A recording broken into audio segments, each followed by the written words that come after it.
Bismillahirrahmanirrahim. Assalamualaikum warahmatullahi wabarakatuh. Perkenalkan, nama saya Haris Ihsanur dengan NRP 023118400086 dari Departemen Teknik Fisika Institut Teknologi 10 November. Pada kesempatan kali ini, saya akan membahas terkait dengan soal sinyal dan sistem. Jadi, di sebelah kiri ini terdapat dua soal yang masing-masingnya ini terdapat soal sinyal kontinu dan juga sinyal diskrit. Jadi suatu sinyal itu dapat dikatakan kontinu ketika dia memiliki nilai-nilai real pada keseluruhan rentang waktu T yang ia tempati. Misalnya ketika T-nya adalah 1, dia memiliki nilai 1. Ketika T-nya ini 1,5, dia memiliki nilai 0,5, 0,5 di sini. Dan begitu pun seterusnya. Nah, lanjut kita masuk ke soal pertama. Jadi di soal nomor 1, di sini terdapat soal nomor 1B terdapat X dalam kurung 2 min T. Fungsi sinyal X 2 min T.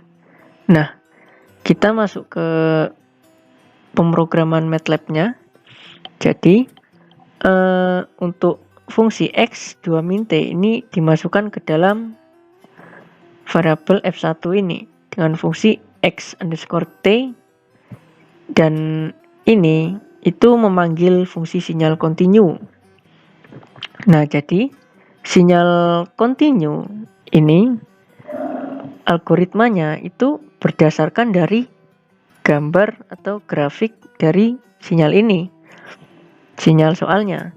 Nah, di sini itu terdapat fungsi ramp dan juga fungsi step atau unit step function. Nah, jadi untuk pemrograman MATLAB ini,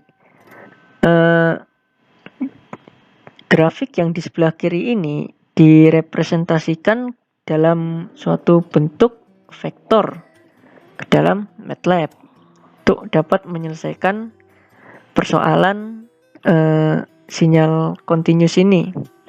Biasanya menggunakan fungsi vektor ini untuk menyelesaikan fungsi ramp dan juga fungsi step.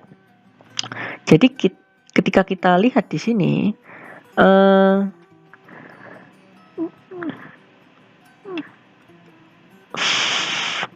fungsi sebelumnya ini kita panggil dulu, kita deklarasikan dulu fungsinya. Vec ini merupakan suatu fungsi T, di mana vec out ini merupakan suatu output fungsi yang ingin kita dapatkan. Seperti itu. Nah, kemudian kita lihat di persamaannya. Nah, T ini dalam rentang min 1 hingga ke 0, dia akan menghasilkan nilai 1. Kita lihat di sini, dari range min 1 hingga 0, dia menghasilkan nilai 1. Nah, begitupun dengan ini. Ketika range T-nya 0 hingga 1, dia menghasilkan nilai 2. Nah, gitu pun seterusnya. Kira-kira penulisan persamaan sinyalnya dari grafik soal di sebelah kiri ke dalam bentuk MATLAB seperti ini. Nah, kembali lagi ke soal. Nah, jadi di soal ini tinggal kita tentukan variabelnya. Di sini ada variabel T, di mana T merupakan batas yang ingin kita gunakan. Jadi batasnya ini dari min 3 hingga 5 T-nya. Dengan penambahan detiknya 0,01 tiap perulangannya.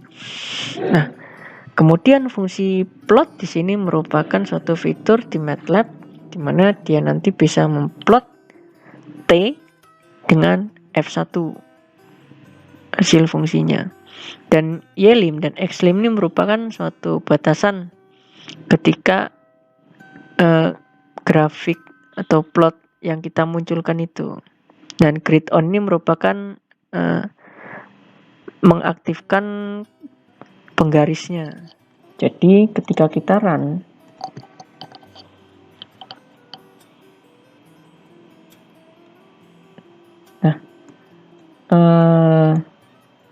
bisa kita lihat di sini untuk soal nomor 1B ini dengan fungsi X 2 min T, di mana sinyal ini dia mengalami time shifting atau pergeseran waktu sejauh 2 second dengan fungsi X min T, sehingga grafik yang dihasilkan atau sinyal yang dihasilkan ini dia mirror atau terbalikan dengan sinyal aslinya. Kemudian kita masuk ke soal nomor 2. Maksud saya soal nomor 1 yang bagian D. Di sini terdapat fungsi X 4 min T per 2. Nah, kita masukkan fungsi ini ke dalam variabel F1. Kemudian kita plot variabel T dan F1-nya dengan T dari min 3 hingga 20. Sehingga ketika kita run akan menghasilkan sinyal seperti ini. Bisa kita lihat di sini, karena dia juga min T, sehingga grafiknya atau sinyalnya ini dia mirror, terbalikan. Dengan dia juga mengalami time shifting dengan pergeseran sejauh sekitar 6 angka seperti itu. Kemudian lanjut ke soal selanjutnya, yaitu soal 1F, di mana xt dalam kurung del T plus 3 min 2 dikurang del T min 3 per 2. Jadi fungsi del di sini merupakan suatu impuls atau fungsi sinyal impuls, di mana impuls ini merupakan suatu turunan dari fungsi step seperti itu. Sehingga impuls ini kemudian kita deklarasikan atau dalam bentuk variabel F2. Nah, kemudian F1-nya ini merupakan fungsi sinyal continuous. Jadi nanti akan menghasilkan F3 sama dengan F1 dikalikan F2.